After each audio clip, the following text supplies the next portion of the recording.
Africa, you're welcome once again to AgroLink on AAU TV. And AgroLink is a platform where we showcase and highlight agricultural activities on the continent. And for this episode, we are here to explore the fish farming industry with the help of the farm manager at the National Service Scheme Farm in Papao, specifically Hacho. He's going to help us explore this industry so that you can learn and also apply what is being taught here. We'll go for a short break, and when we come back, we shall start this discussion. My name is Nana Ismambasam. Do stay tuned.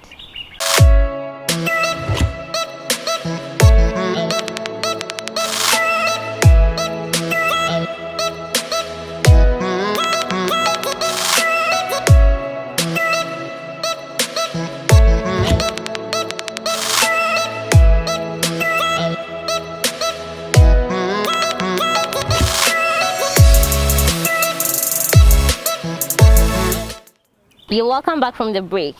As I said, we are here to explore the fish farming industry with the help of the farm manager at the National Service Scheme Farm here in Papao, Hacho. He's going to help us explore this industry, teach you about fish farming, and whoever is interested can venture into it. Those who are already into it can also learn more to apply on their farm to expand as they want. You're welcome to AgroLink, sir. Thank you. Can you please introduce yourself and give us a brief history of this place? Right. My name is Cyril Tete Enyu, and I'm the farm manager of National Service Scheme Farm at Hacho Papao here. We're located in the West Legon Boulevard. So we're close to the West Legon area of Legon. Right, so we're just behind the Legon University, if I may put it that way, in the proximity.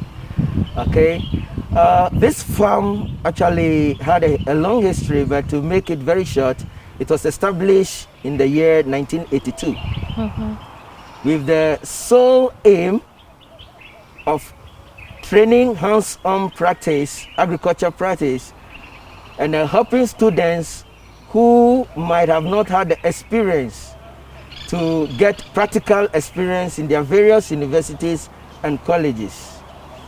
And it was also a place where people could come for practical attachment, or what we call industrial attachment, or what otherwise is known as internship. So mainly, when you come to Papao Farm here, the work here is being done mainly by students who have completed their universities and colleges, mainly colleges of agriculture, or people who have agriculture background or any related courses to agriculture. So they come in here, they experience the practice, and then they serve for the period of national service. So normally it starts from September and ends around 31st July. So basically, that is how this place operates. Okay, so if you don't have any agricultural background, you are not permitted? That's a good question. Occasionally, we have people who hitherto had no idea about agriculture. Their courses might not have related in any way to agriculture. But people are posted where their services are needed. So when it happens that way, people come here, and there are people who have come here, and at the end of the day, some even turn out to rather go into agriculture. And that's something that I take personal joy about. Okay, all right. And I'm always interested in the inspiration behind people venturing into a specific agricultural sector. You could have gone into, even for fish farming, you could have gone into tilapia farming. So why catfish? Right. We have ventured into catfish production because we look at location, production, requirements throughout the year, the taste of customers and all that, the engagement, even equipment. And then we decided that instead of going to maybe into shrimps, which you have to take us to the ocean, instead of going to tilapia, which have to take us to where there is fresh water body, where there is running water or a stream, we decided to go into catfish because this one is in-house. And with catfish, you can go in with the dugout system, which is the earthen pond system, or you can go with the trampoline system, which is now the new novelty of fish farming in Ghana, or then you use the concrete pond system, as you can see at the background. So we decided that since it's easier for us to run the concrete ponds, it will be prudent we rather do catfish. Okay. And it's easier managing catfish than shrimp, than tuna fish, than tilapia and all others. Okay. So it was mainly convenience that inspired the convenience and then the longevity of the project, because you go into other ventures if you don't have the requisite logistics, the requisite skills, the requisite manpower. With time, you run out of motivation. But with catfish, with a little bit of effort, with a little bit of input, you can always cultivate. Okay. So Ghana's fish farming industry has been characterized by many challenges, many controversies and issues arising daily. What, in your opinion, is the state of fish farming in this country? Well, the state of fish farming in Ghana has been very turbulent. When I say turbulent, in the case that we haven't seen a very natural and steady growth as some of us would have wished. There are times it is at its low ebbs. There are times as if the industry is dying. And then there are times there is a sudden wake-up call and you see a lot of people wanting to venture into fish production in general, and then these days catfish production. In fact, catfish production is rather catching up very quickly, unlike tilapia, because of certain challenges over the years. Okay. So in your opinion, it's a growing industry? It's a very growing industry, and it can grow bigger. Okay. It can grow bigger. Okay. Bigger. And of late, agriculture is very appealing to a lot of people. Gone are the days where people saw it as a form of punishment. People are now even doing it alongside their 9-to-5 jobs. People are venturing into various sectors, and for some time now, instead of the normal ones with the crops and the farm animals, people are venturing into fish farming. I'm sure there are other people who are even considering venturing into it, but don't know the conditions, what they should take into consideration in terms of land, in terms of feed. Can you give us some of the conditions that that helps catfish thrive? Okay. Every agricultural venture, the major constraint is the capital investment. Exactly. However, with catfish production, when you are able to raise your capital investment, and then you are able to sacrifice time, skill, expertise, and passion within the first 2 months. 2 months. You are okay. Your production line is just okay for you, unlike other agricultural ventures that on day-to-day basis, you need to be putting in extra effort. But with catfish production, once the rudiments are set properly, the rest is history. And that's why these days people are willing to invest into catfish production. And the tastes of Ghanaians are changing. And we cultivated a lot of this taste from our Nigerian counterparts and friends. Though people didn't know, catfish could be consumed in various ways. And so people are looking of a way of consuming it, because we used to the smoke catfish, which normally people call in tree ajin. All right, the others call it adehe.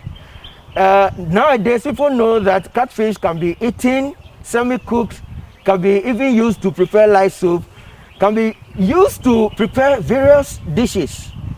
Once you know how to go about it, so gradually, the taste and the likeness for catfish is increasing, and that's also why people are entering into it, because the market is getting bigger. And there's more room for other people to even come overboard. Okay. Yes. And even the latest development is that when you do your catfish production very well, and you can add value to it by packaging it properly, seasoning it properly, drying it properly, you can even export it.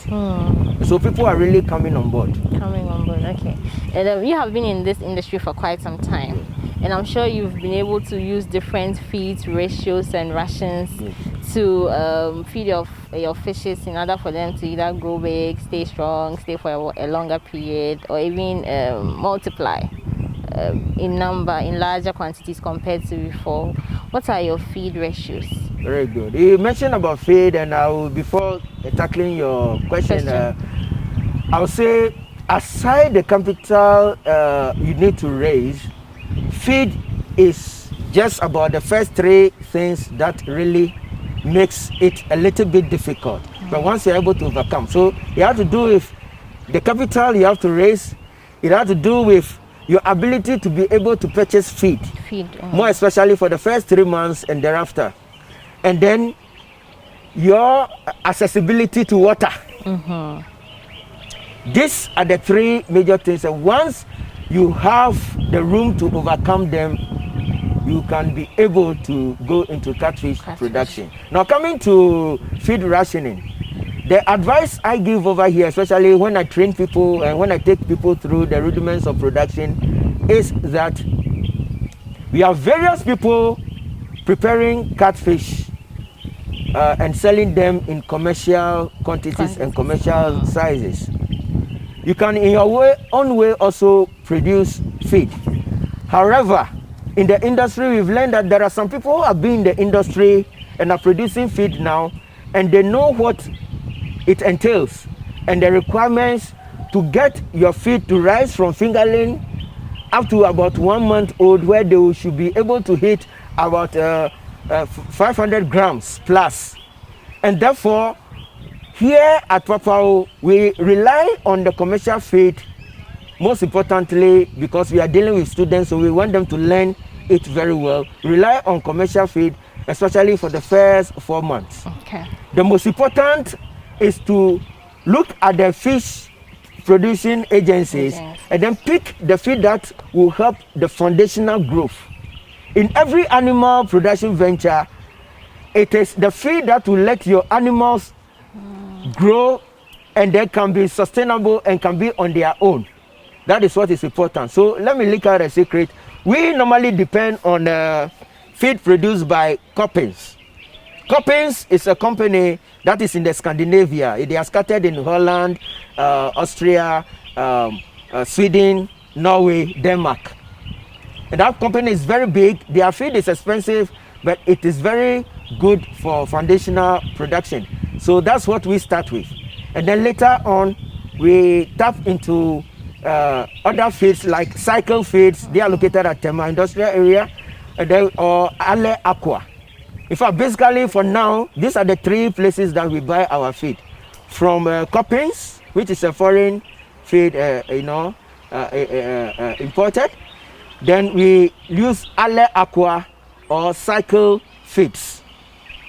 Right. Now, when you are able to do that and the foundation of the growth is very good, thereafter, you can use your own feed. In fact, there is a new dimension now that people are using worms that are intentionally grown to feed the catfish.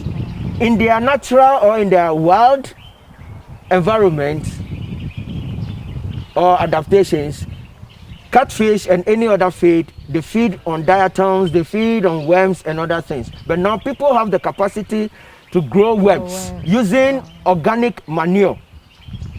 Now in the north, there is a large company there, I can't remember the name outright, but they are preparing this organic feed. They dry them, bag them, and they sell them. Even people outside this country are buying it even more than people inside, because they are looking at the expenses. But that organic feed is even far better than any other feed you can prepare, because this is a natural source of feed. Worms, organic worms, specially meant for fish. So that's the new dimension. Now other people also, they put in animal waste, especially from poultry, from piggery, and even sometimes cow dung, mix it with other things like moringa leaves, bitter leaf, and some other edible plants. Bag it and hang it in the water for the animals to benefit from it. So people are using various methods of, there are people who also waste feed from restaurants that is devoid of oil, spices, and other things. People scoop them, bag them, and then when they take them to their farms, they dry them. After drying, they use it to feed the catfish. and they are doing equally well. But the strain is for you to get the feed, you come to dry, strain and remove all impurities and impediments before you feed the animals. So to avoid the cumbersomeness, you can decide to go in for your own ingredients. And now these ingredients include fish meal, granite, soya bean. You can also go for, some people use wheat bran. Some also even go to the extent of adding a little bit of concentrate that is used for poultry feed. Now, they take certain ratios, mix all together, grind all together, and then add binding materials, and then pellet them. They use pelleting machines and pellet them, and then they use it to feed the catfish. And normally, this kind of fish that is home prepared, if I may use that term, home prepared, is used after the second month. So caution is, most people go for the commercial feed at least for the first month, because that one has no ambiguity. So you start with the commercial feed at least for the first year, and then to cut off cost and everything, you prepare your own feed, and then you are ready to go. Ready to go. Okay. And how often do you feed the catfish? The catfish, when they come as fingerlings, they are very, very tiny. If you don't have good eyesight, you can't really even see them properly. When they come as fingerlings, we feed them 5 times a day, starting from dawn around 5 a.m. 5 times in the day, up to about 7 p.m. Now, when you do that, they are able to grow very well. Now, as they age, month after month, you reduce the number of feeding time, and it's a routine. So when you're doing it, you stay at it religiously. If you are doing the routine for 5 times, you stay at it, and you have to plan it. If it's 1 month you want to do that, you do that. If it's 2 months, you do that. Then thereafter, you can space it for 3 times in a day. When they are getting to the commercial sizes, which is at 1 kilo or plus, you can even decide to feed them once a day. Okay. But every time you plan to feed, you have to stick to the plan, because by adaptability, the fishes come looking for feed at exact time you feed them. And when you feed them 2-3 times, they readjust, and that can affect your production.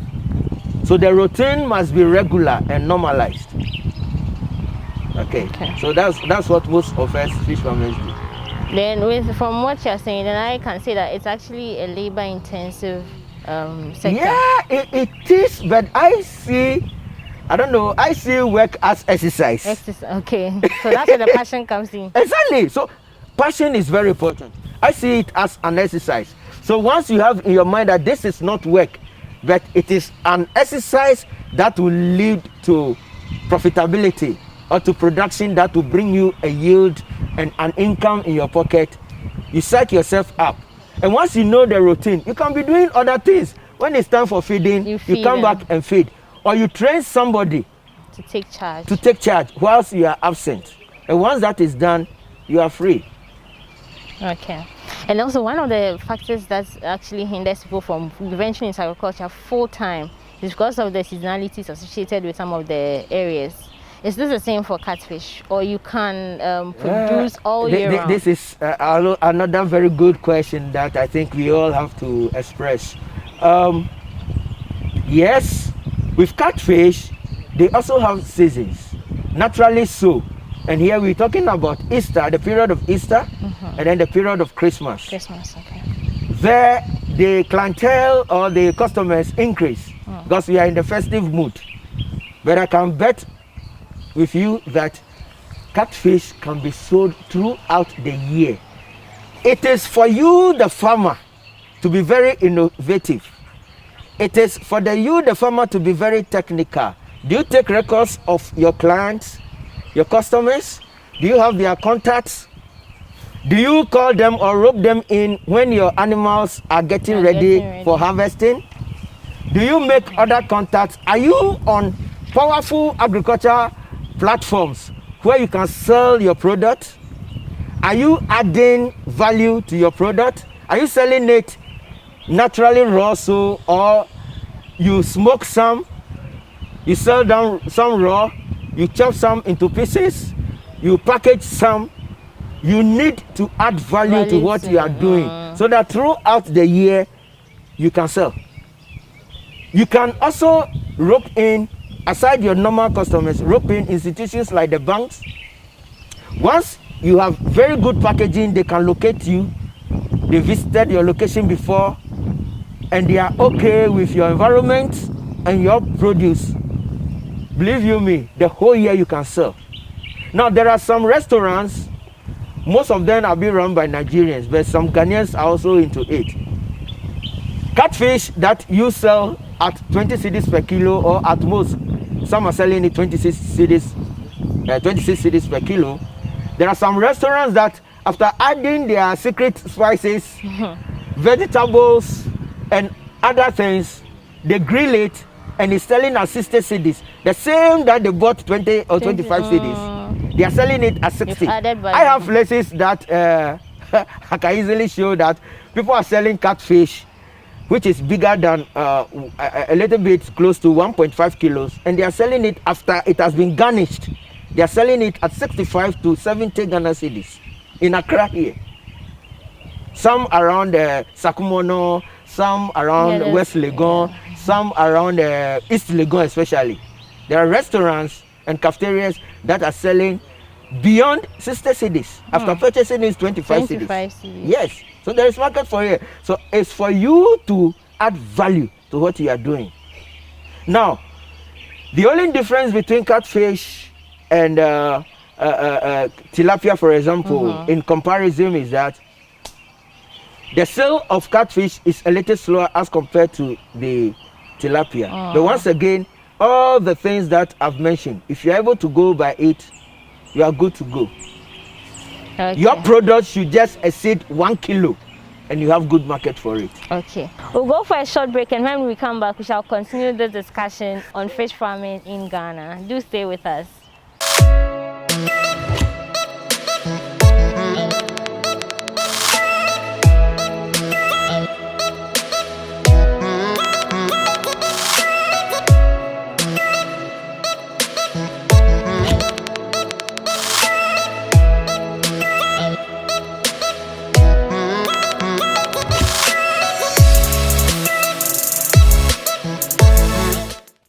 You're welcome back from the break. This is AgroLink on AAT, where we've been exploring the fish farming industry in Ghana with the help of the farm manager here at the National Service Scheme Farm, specifically in Papao, Hatcho.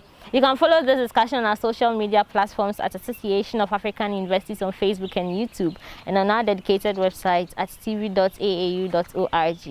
Okay, so Cyril, now let's look at the profitability aspect. You just mentioned that people buy from the farm. Usually, when it comes to agriculture, the first sale point usually doesn't get much. It's those who buy to go and add value who end up getting all the money. So people end up shunning or seeing agriculture to be associated with poverty. You know, this makes it unattractive to the youth, because now people are into quick money. People want to get money. They want to see the money. They don't want to wait. You know, it's an investment. So in your opinion, is this profitable?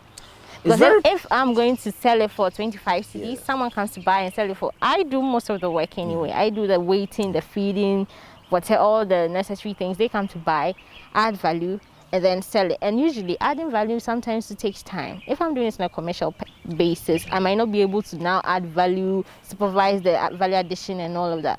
So is this a valuable or a profitable venture for someone who might be interested in venturing fish farming to consider? Fish farming is still profitable even from the farm gate or from the farm. Okay. In that one, farmers, unlike previously, are becoming knowledgeable, and hence now they do this kind of farming as a teamwork. In that those who add value, some of them are linked up with the farmers. So yes, they come and buy it a little bit cheaper in quotes and go and increase the profits. There are some smart farmers that have links with, or even they help establish people who add value to it. So they get something from their production, and then at the same time they get something from also from the value addition. Yeah. But then, as I said, if you do it as a teamwork, where when you enter into the venture, you have a team. So you have your own team, but some are adding value. Then you know you are in good business. However, all aside, you still can make profit. Now let me break this down for you to understand. Okay. When you start, whether you are using concrete pond, earthen pond, or dugout, or you are using trampoline system, which is the new system in the country, the first production is what will a little bit sort of give you an impression whether you're going to make profit or not. But I can tell you, if you do due diligence to the total production and your mortality doesn't exceed 5%, you are sure to break even and make some marginal profit. Now I'm taking my words calculatedly. You break even and make marginal profit. Thereafter, your second, third, and subsequent production, the money that you recoup will make you even forget about your capital investment. Okay. Because either to the first production you made, It's to give you an idea. the structure and everything took part of your money. And then feed. You are paying for labor. Sometimes you are even paying for electricity because you'll be pumping water. You'll be needing other things to do with even electricity. But subsequently, as you do more production, you are no more building a structure. There are certain things that you did to do your first production. You no more do them. Now you have gained experience. You are eliminating a lot of mortality situations, and therefore your production increases and your profit margin also expands. Okay, so that's how the production goes like. It's the first production that can give you a shake-up. But even that, people who do due diligence are even able to make profit on their first production. And I can attest to the fact that when we first started doing catfish about 9 years ago, our first production, we made profit. I can't tell you the profit, but we made profit. Okay. We really made profit on it. We did it as an experimental base, but we still made profit. And subsequently, we learned a lot, and over the years. Even currently, what we are doing is being experimented by one of my products. He is trying this on his own to see how he will perform. So I gave him the permission, and he has succeeded. All the fishes you see in the pond now are over 1 kilo. So you can see that it all depends on you following the lay down procedures, you following down and learning. These productions, you have to link up with other people in the industry before you. You pick up lessons and you innovate. I always believe that in every agricultural venture, do not remain stagnant when you see person A doing it this way. Yes, there are certain things that cuts across and they are basic, but you also have to innovate. So you are able to do it your way, which will suit you and bring you maximum profit. Yes, so that's how the whole production cycle goes like. Okay, still on checkups. You know, agriculture is characterized by many risks. I mean, just like every other sector, many risks associated to it, which makes people actually scared or conservative when it comes to venturing or embracing some sectors. In your opinion, what are some of the risks associated with catfish farming? Yeah, in agricultural venture, there are risks. A lot. But then, for every prudent businessman, risk is a key to unlock secrets in the business. And so, also in catfish, we have risks. One major risk is that you could go for your fingerlings, and if they are asphyxiated, that's if they lack oxygen while transporting them to your site, especially depending on the proximity, you could have high rate of mortality. At times, the mortality could be as huge as 70%. Oh, wow. And that is where you have a problem. Number two, if there is an epidemic, which you are unaware, that could also lead to mortalities and is one risk. Or if there is a kind of internal problem with your structure, that could make some of the fingerlings escape. is a risk. And so maintenance of the structure is also important. After every harvesting, you look and see what is happening, and then you continue with your production. Okay. So what are some of the risks in terms of diseases? What are some of the possible ones that one should look out for, and what are some of the measures that can be put in place to ensure that these things are counted or prevented? In fact, diseases are also part of the risks. Yes. And the basic ones normally associated with catfish production have to do with bacteria and fungal infections. The bacteria and fungal infections come in this way. If your sanitation or the sanitation of your environs is not very good, you could encounter problems with bacteria and fungal infection. In that, reptiles and birds in the environment can pick it from outside and put it in the water, and then thereby disrupting the health of the animals. At times too, there could be occasional challenge with the feed. There could be a challenge in the feed. It could be fungi or it could be bacteria, and that goes a long way to affect the feed production. So basically, it is the fungal and the bacteria infections that are the most things. And as they grow, sometimes they suffer from salmonella and other related issues. But once you are able to do proper sanitation of your environment within the cages, and then also monitor growth of seaweed, when I talk about aquatic weeds, then you are easy, because the aquatic weeds also accumulate dirt, debris and other things that can lead to infections. So once a while, if you see algae, green algae and other forms of algae growing on the surface of the water, you need to strain it or scoop them off. And by so doing, you are able to eliminate. By and large, there are animals that do not get health issues so often. And so when you are able to mitigate it, by the time they are 4th, 5th month old, you are okay. And then you are just looking for time for harvesting. Yes. Okay. So what are some of the contributions of catfish farming to Ghana's fishing industry? A whole lot. Okay. Now take a us whole through some lot. of them. We've been talking about non-existence of jobs. This is an avenue for a lot of students coming out and waiting for their dream jobs to venture into. They can do it as individuals, they can do it in groupings, and they can try their hands on as associations, depending on how they would like to organize it. So yes, it's something that can be done. It's something that can be done easily. Yes. Okay. As I said, it brings about jobs to people.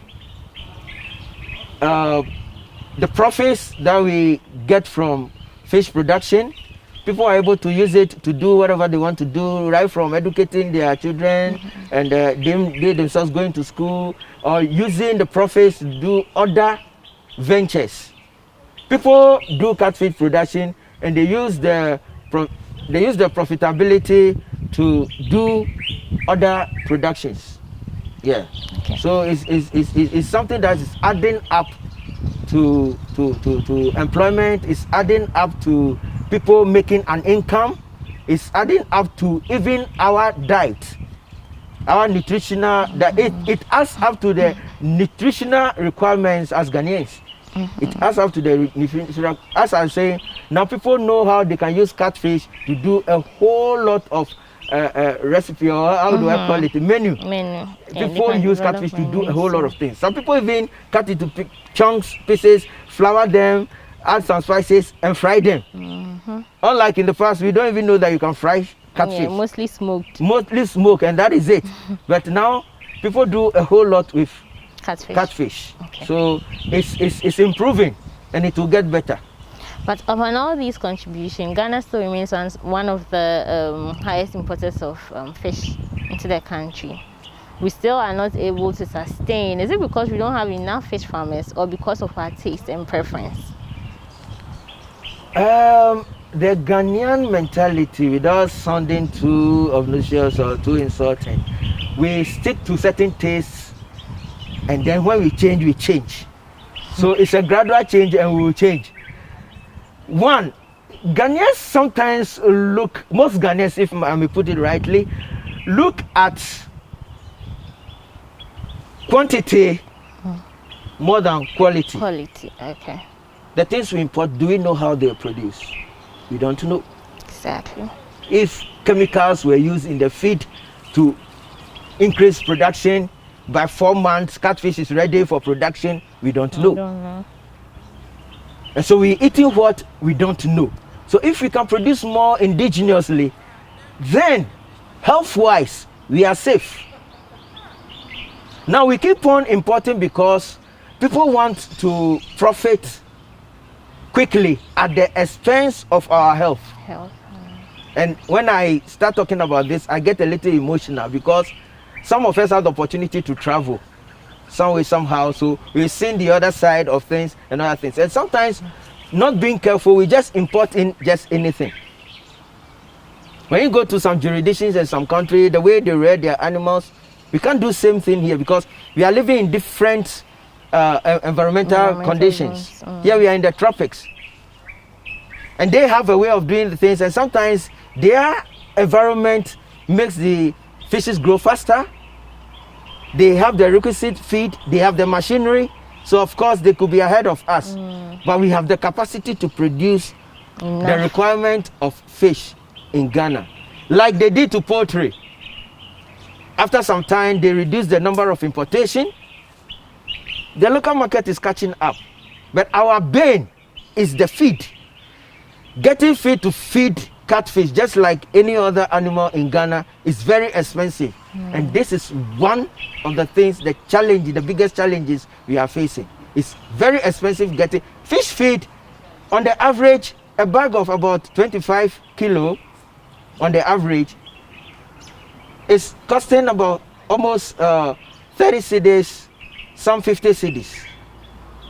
Those commercial fish that I mentioned about, some are selling at 110 Ghana cedis, 120 Ghana cedis. For just a bag of about 25 kilos. So you can imagine. So if we do something about feed, so that indigenously we can produce more feed, then we can produce more indigenous fish. We will not be over-reliant on exported fish. Because as I'm saying, the risks are there. We might not know. And so we bring things in, and it is after consumption that we will face. Hitherto, there were a lot of diseases that were not in the system that are fish related. Today, visit any of the major hospitals, diseases that are unknown, which are fish consumption related, are now in this country. Where came this from? It's because of our taste. But when we do it and do it well, our own people will also start. So it is for us farmers as well to do the production properly, invite customers in, have our normal trade fairs. Now everything has sort of gone down, especially the COVID has also added this value to it. We don't have regular workshops, regular trade fairs to introduce our things to the market. So you hide in one corner and nothing is happening. Like for example, we are privileged. People attest to what we do. So they spread the good news. But if I tell you we have a farm in this enclave, you will never know. Exactly. Until somebody prompts you, you will never know that there is a farm here. And sometimes that's the unfortunate thing. We don't advertise ourselves properly. So I'm even privileged that at this platform to at least tell our story. Exactly. We don't know where it will end. So very privileged to have that support. You're welcome. Okay, usually with all that you said, it's easier for the problems to be solved when there's a body that's in charge of the interests of these farmers. So let's say, is there an association for fish farmers or even catfish farmers specifically to promote your interest and then push for your needs to be solved? This is a very good question, but very tricky. Yes, there are associations, but they need a lot of empowerment, and they need to consolidate what they are doing, and they need to define their roles and the efforts must be doubled. Why do I say so? There are associations, but they are in catchment areas.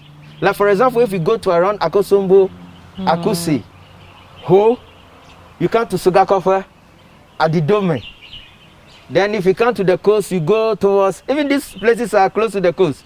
You go towards South Pond, Azim, Mankesim.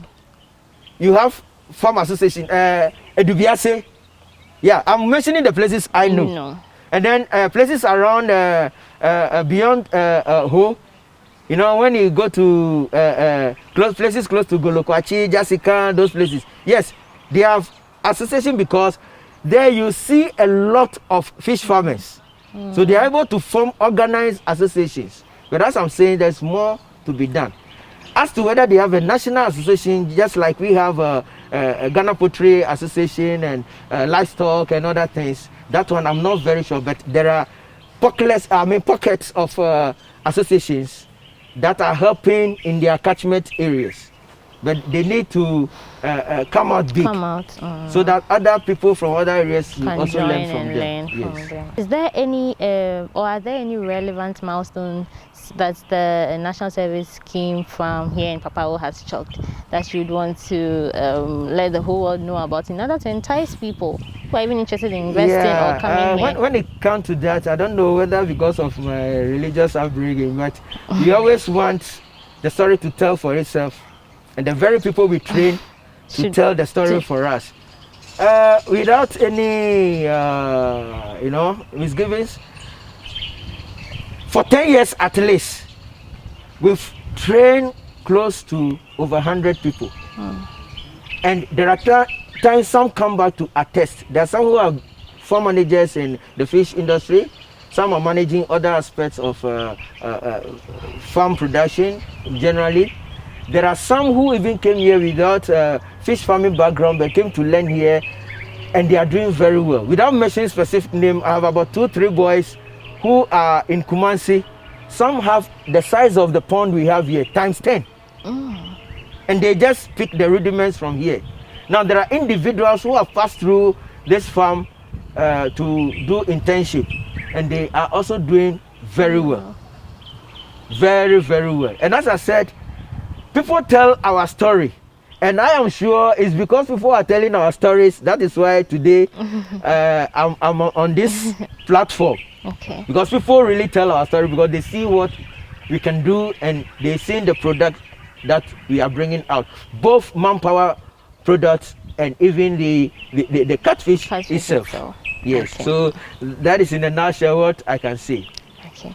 There are actually a lot of, especially with the COVID, many people have lost their jobs. People are looking at venturing into agricultural sectors, but don't know exactly where to go or where to even go for knowledge. Yeah. Because usually people don't like sharing their knowledge; they hoard it when it comes to practical aspects of agriculture.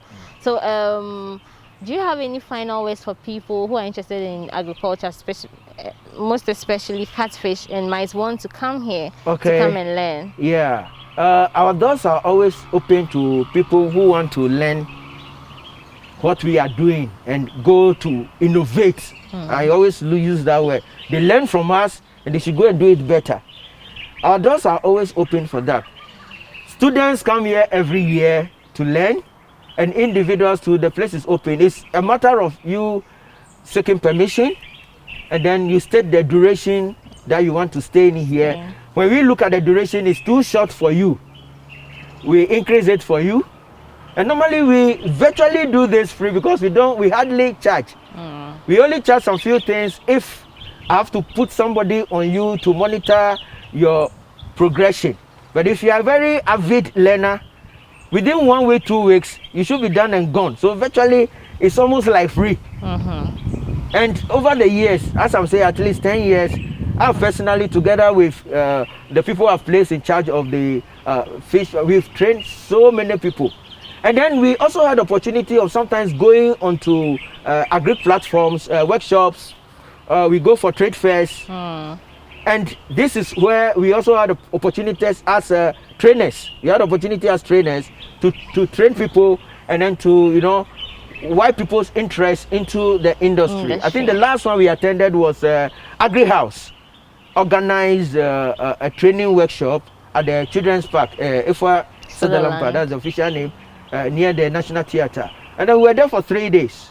I had the privilege to train people on catfish production. And the enthusiasm from there increased. As I'm speaking now, out of the people I spoke to, there were over 40.